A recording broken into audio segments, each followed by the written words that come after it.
A question or two about Amazon. Um, you're aware of Amazon's use of independent contractors, I bet. Is that fair to say?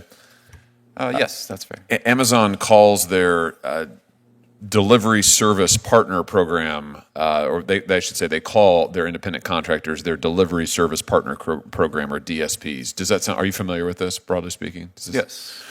So these, as I understand it, this delivery service program employs about 300,000 people, and according to Amazon, none of these 300,000 people, their delivery service partner, so-called, actually work for Amazon, which is convenient because in reality, Amazon exercises enormous control over these delivery service partners. They control their contracts. They control every aspect of their business. They tell these partners, these independent contractors, which vendors to use, which routes to follow, you name it. They even monitor the performance of individual drivers.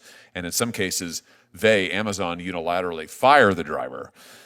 So my question is, does that really sound like, and your understanding of the law, does that really sound like a classic independent contractor? If the parent company is exercising that degree of control over the vendors, over the individual drivers, does that sound like a truly independent relationship to you? Well, not being a labor law expert, I'll give you my antitrust opinion. That Good. does not sound like a traditional relationship. No. Yeah, it doesn't sound like it to me either, but it does sound convenient for Amazon in a couple of respects. I mean, first, it means that if these are all independent contractors, they don't, legally speaking, they don't work for Amazon, then that means that they can't organize for work and working conditions and better wages. Is that right? I think that's right. Yeah. So it's a great setup for Amazon. It's less clear to me why it's such a great setup for their non-employees, but the folks who aren't technically Amazon employees, but yet just happen to work every single waking hour just about for the company. Does anybody else want to weigh in on this, Ms. Cooley? Do you have any views?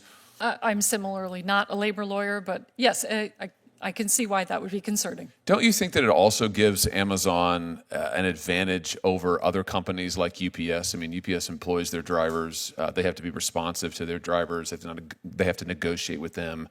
By treating them as so-called independent contractors, Amazon doesn't have to do any of that for any of their drivers, right? I mean, So certainly having vertical integration can have anti-competitive effects.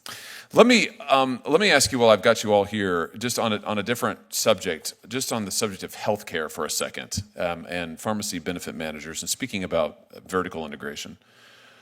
Why is it that why should health insurance companies be able to buy up the PBMs and also buy up the pharmacies, so that the PBM, as I understand it, is supposed to negotiate with the insurer and with the pharmaceutical companies in order to get better prices. But if the insurance company owns the PBM and they own the pharmacies, and in some cases they own the doctor's practices, I mean, who's really benefiting? Is that a good thing for patients? Do any of you think? I mean, is that degree of vertical integration, is that a positive thing?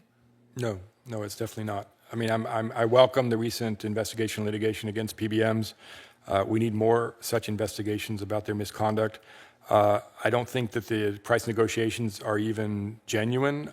You think about all of the people that are uninsured and the price that they're supposed to pay, and then the price that is quote unquote negotiated is basically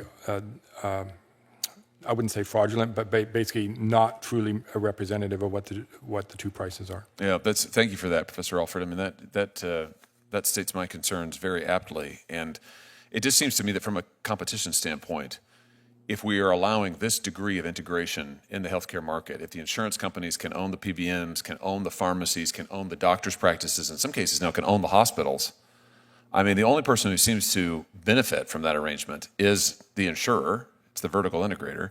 The people who really seem to lose out are the patients, who no longer have any meaningful choice anywhere. There are no cost savings passed on to them because one entity owns all of it, owns the entire chain. And I think we're seeing more and more of that in American healthcare. And this is why, as recent reports have indicated, not only is healthcare more expensive than ever in this country, year on year, health insurance, I mean, it's just totally unaffordable, but access to care is actually declining. So hey everyone, the service. Welcome back to Red, Blue, and You. Today, we're diving into a heated antitrust hearing where Senator Josh Hawley hammered Amazon and health insurance companies. From unfair labor practices to skyrocketing healthcare costs, he didn't hold back. Hit that subscribe button and turn on notifications. Let's jump in. Let's start with Senator Hawley's powerful opening. He thanked the committee and fellow senators before diving into antitrust concerns. Amazon and health insurance companies are stifling competition. These giants make it harder for workers, consumers, and small businesses. Hawley's message: it's time to hold these companies accountable. Hawley zeroed in on Amazon's so-called independent contractors in their DSP program. Amazon controls everything: contracts, routes, and vendor choices. If a driver doesn't meet standards, they can be fired on the spot. Are these workers really independent? Hawley says no way. Hit that subscribe button for more breakdowns like this. Here's where things get murkier. Hawley says this gives Amazon an edge over UPS. UPS negotiates with drivers and pays fair wages.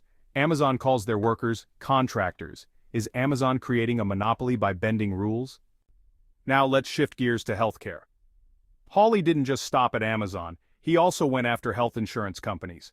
He highlighted how insurance giants are buying up pharmacy benefit managers and doctor practices. This eliminates competition and drives up costs for patients. PBMs benefit their parent companies at your expense. Hawley slammed this for making healthcare more expensive and reducing access to quality care. But here's the good news. Senator Hawley isn't just talking, he's taking action. He's teamed up with Senator Elizabeth Warren to block vertical integration. His message is clear: enough is enough. Healthcare should prioritize patients, not profits. This protects workers, small businesses, and everyday Americans. So, what do you think? Is Senator Hawley right to take on Amazon and the healthcare giants? Are these companies monopolizing their industries, or is this just business as usual? Let me know your thoughts in the comments below. Don't forget to subscribe and share this video. Thanks for watching.